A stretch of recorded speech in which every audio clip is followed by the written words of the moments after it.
The average American now carries 23 extra pounds. Heart disease and stroke will claim the lives of 460,000 American women. 69 grams of fat. You could actually save 12 grams of the fat and half the calories if you simply ate an entire stick of butter. We're talking about diabetes and hypertension, and bone diseases, osteoporosis. Prostate cancer is now the most common cancer in American men. Doctors say we really need to eat less red and processed meat. On arteriosclerosis and cancer and autoimmune disease. We have unprecedented amount of type 2 diabetes in our children, and we're starting to see hypertension in our children in grammar school. In case you're wondering, 2,120 calories. Clearly, the Western diet is taking a toll. This should serve as a wake-up call. We have a growing problem, and the ones who are growing are us. Food. It's central to our lives and traditions. Every special occasion seems to involve food and feasting. But could some of these same foods, including several that we think are good for our health, also be causing many of our most serious health problems? Indeed, we're facing a massive health crisis. No less than 40% of Americans today are obese, and about half of us are taking some form of prescription drug.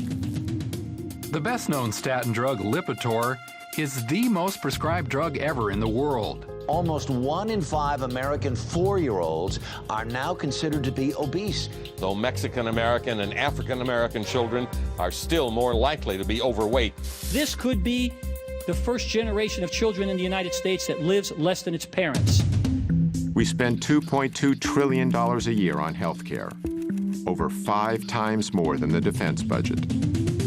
In fact, we pay more per person for health care than any industrialized country in the world. Yet we're sicker than ever.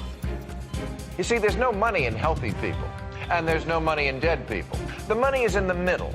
People who are alive, sort of, but with one or more chronic conditions. Obesity, diabetes, heart disease, high blood pressure are all diet-related health issues that cost this country more than $120 billion each year. Every minute, a person in the U.S. is killed by heart disease. 1,500 people a day die from cancer. Combined, these two diseases kill over 1 million Americans every year. Cases of diabetes are skyrocketing, particularly among our younger population. Diabetes. Life-threatening diabetes. 1 out of 3 people born in the U.S. today will develop this crippling condition during their lifetime. Millions of others suffer from a host of degenerative diseases. Millions more of us are so stimulated by sugar, coffee, and energy drinks that we've masked our chronic fatigue. But could there be a single solution to all of these problems? A solution so comprehensive, yet so straightforward, that it's mind-boggling that more of us haven't taken it seriously? Someone has to stand up and say that the answer isn't another pill. The answer is spinach. A growing number of researchers claim that if we eliminate or greatly reduce refined, processed, and animal-based foods, we can prevent, and in certain cases even reverse, several of our worst diseases. They say all we need to do is adopt a whole foods, plant-based diet. It sounds almost too simple to be true.